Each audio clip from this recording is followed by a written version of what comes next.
আছে ভাষা দিবস আজকে যে ফুলটা দিতে আসছো এটা মানে কি উপলক্ষে তুমি ফুলটা দিতে আসছো তোমার জানা আছে? এখানে আন্তর্জাতিক মাতৃভাষা ও শহীদ দিবস উপলক্ষে আমরা ফুল দিতে এসেছি। ফুল দিতে এসছো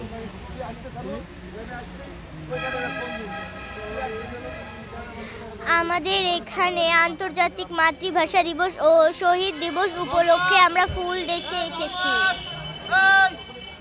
তুমি কোন স্কুলের ছাত্র? আমি বসন্ত কেদার সরকারি প্রাথমিক বিদ্যালয়ের ছাত্রী। সকাল থেকে প্রায় উচ্চ পড়া এখানে ভিড় এই শহীদ মিনারে। আরও এখানে অনেক শহীদ মিনারগুলো আছে। আমি আপনাদেরকে দেখাতে চাচ্ছি যে আশেপাশে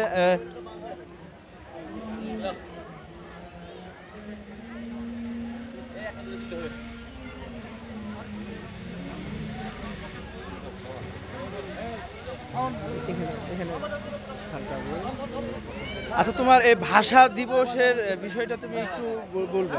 তোমার কি যতটুকু জানা আজকে যে ফুলটা দিতে আসছো এই ফুলটা মানে কি উদ্দেশ্যে তুমি দিতে এসছো একটু বলো। আমি ভাষা শহীদদের স্মরণে উদ্দেশ্যে আমি এই ফুলটা দিতে এসেছি। তুমি কোন স্কুলের ছাত্র? আমি বসন্ত কেদার সরকারি প্রাথমিক বিদ্যালয়ের ছাত্র।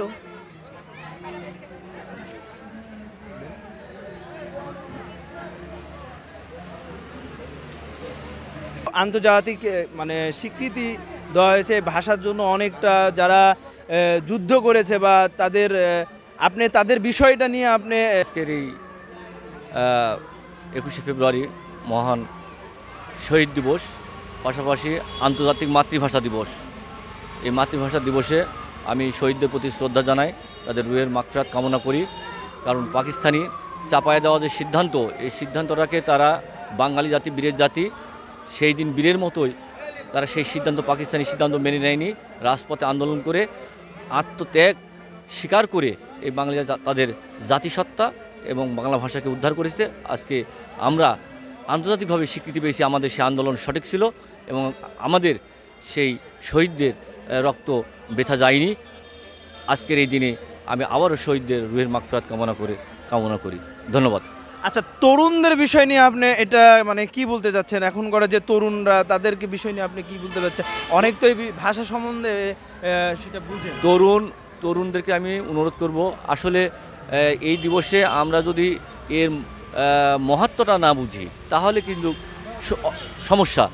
কারণ আজকের এই দিনটা আমাদের মাতৃভাষা দিবস, এটা যেমন আমরা শহীদদের প্রতি স্মরণ করব, সাথে সাথে আমরা যে আমাদের যে বাংলা ভাষা, এই ভাষার যে শুদ্ধ উচ্চারণ এবং এই ভাষাটাকে শেখা, আমরা আজকে বাংলা ভাষাটাকেও বিকৃতি লাভ করেছি, বিভিন্নভাবে বিকৃতি লাভ করেছি।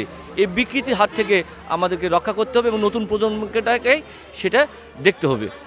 এবং আমি আশা করি নতুন প্রজন্ম বাংলাটাকে বাংলা চর্চা করবে, বাংলা চর্চা করে অন্য ভাষাকে গুরুত্ব দিবে, এই আহ্বান থাকবে আমার।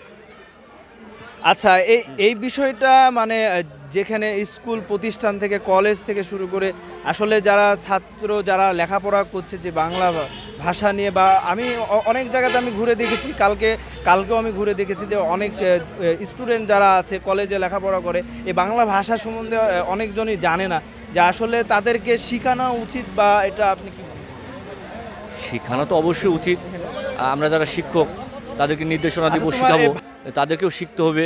এটা আসলে সবাই, আমাদের বিদ্যালয় যেমন এর সাথে সংস্কৃত, পরিবার সংস্কৃত, সমাজ সংস্কৃত এবং নিজ উদ্যোগে শিখতে হবে, সবাইকে শিখতে হবে, জানতে হবে এবং এই ভাষার গুরুত্বটা বুঝতে হবে।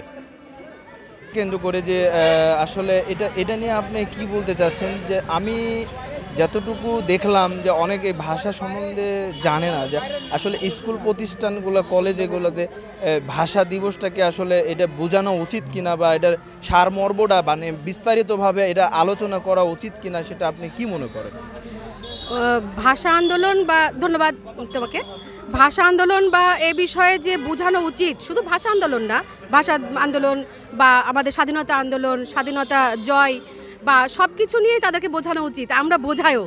কিন্তু এখনকার যে নতুন প্রজন্ম যাদেরকে আমরা দেখছি, তারা এতটাই আসক্ত হয়ে গেছে বিশেষ করে মোবাইলের উপরে, যে তারা আমরা কি বুঝাচ্ছি না বুঝাচ্ছি এটার প্রতি তাদের কোনো আগ্রহ নাই, বেশিরভাগই 90%-এরই কোনো আগ্রহ নাই। এ কারণে আমাদের চেষ্টাটা মাঠে মারা যাচ্ছে। আর আমরা যেভাবে বুঝাবো তাদেরকে, যেভাবে বোঝালে তাদের উপকার হবে, এই ক্ষেত্রে আগে কি করতে হবে, আমাদেরকে সাইবার আইনটাকে সংশোধন করতে হবে। কিভাবে যে এই যে এত অ্যাভেলেবল ডাটা, এত অ্যাভেলেবল তাদের যে সুযোগ সুবিধাগুলো দেওয়া হচ্ছে, প্রত্যেকটা সিম কিনলে এই মিনিট ফ্রি, সিম কিনলে জিবি ফ্রি, এই বিষয়গুলো তাদেরকে যথেষ্ট মানে নিয়ন্ত্রণের ভিতর নিয়ে আসতে হবে। এবং তারা যেন ক্লাসমুখী হয়, আমরা যেন ক্লাসে তারা উপস্থিত থাকছে কি থাকছে না তার উপরে যেন তাদের পরীক্ষা দেয়া বা তাদের রেজাল্টটা নির্ভর করে, এই বিষয়গুলো যদি আমরা অ্যাসিওর করতে পারি, নিশ্চিত করতে পারি, সেক্ষেত্রে আমরা কি করতে পারবো, তাদেরকে কিন্তু আমরা আমাদের যে বক্তৃতাগুলো তাদের প্রতি বেশি আকৃষ্ট করতে পারবো। তো এখানে আমাদের ব্যর্থতা যে আমরা তাদেরকে ক্লাসমুখী করতে পারছি না। আর অন্য ব্যর্থতা যেটা আমাদের ব্যর্থতার জন্য যেটা দায়ী, সেটা হলো যে ওরা অতিরিক্ত বাইরের প্রতি অ্যাট্রাক্টেড হয়ে গেছে, আকর্ষিত হয়ে গেছে। এই কারণে তারা কি করছে, যেগুলো ভাষা শিখছে, অপভ্রংশ শিখছে, শিখতেছি, খাইতেছি, করতেছি, এগুলো আমরাও সাপোর্ট করছি। শিক্ষকরাও দেখবেন যে অনেকে এই ভাষায় কথা বলে, প্রমিত বাংলা ভাষা যেটা বলা উচিত সেটা তারা ব্যবহার করে না, বলে না। এবং যে ভালোবাসাটা তাদের ভিতর তৈরি করা উচিত, সেটা আমি মনে করছি যে আমাদের বর্তমান কারিকুলাম যেটা এসছে সেটা ব্যবহার করে আমরা একদম রুট লেভেল থেকে এটা শুরু করতে হবে। আপনি ওদেরকে যে জিজ্ঞেস করলে দেখবেন যে ওরা কয় তারিখে এটা আন্তর্জাতিক মাতৃভাষা দিবস হয়েছে এটাই জানে না। হ্যাঁ, বেশিরভাগই জানবে না, কিন্তু তার কারণ ওরা এই সমস্ত পড়াশোনা বা তথ্যের ব্যাপারে একদম অনাগ্রহী হয়ে গেছে।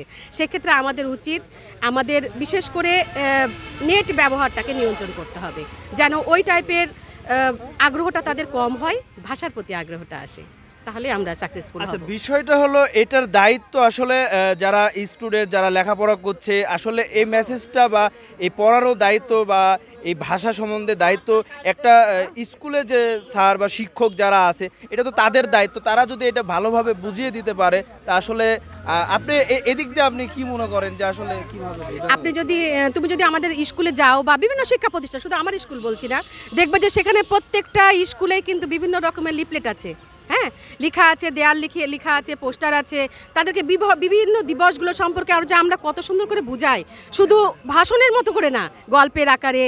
বা এই যে বঙ্গবন্ধু কতবার এক জেলখানা থেকে আরেক জেলখানায় যাচ্ছে, কতবার আন্দোলন করছে, কতবার তিনি জেলে বসেই ভাষা আন্দোলনটাকে কিভাবে নেতৃত্ব দিয়েছেন, এগুলো কিন্তু আমরা দেখতেই আছি। বা ওদেরকে কিন্তু আমরা নাটকের মতো করে গল্প করি বিভিন্ন দিবসগুলোতে। যদি তুমি স্কুলে যাও দেখবা যে আমরা কি সুন্দর করে তাদেরকে বুঝাই। বা শুধু দিবসে না, আমরা প্রতিদিনই কিন্তু কিছু না কিছু আমাদের নীতিবাক্য থাকেই ওদের কাছে। কিন্তু ওদের ব্যাপারটা হয়ে গেছে যে ওরা এটাকে মানে বহির্মুখী হয়ে যাওয়ার কারণে এই জিনিসগুলো তাদের ভিতরে নিচ্ছে না বেশি। এই কারণে আমরা যতটা সফল হওয়ার কথা ততটা সফল হতে পারছি না। তবে আমরা চেষ্টা চালিয়ে যাব, আমরা হাল ছাড়বো না।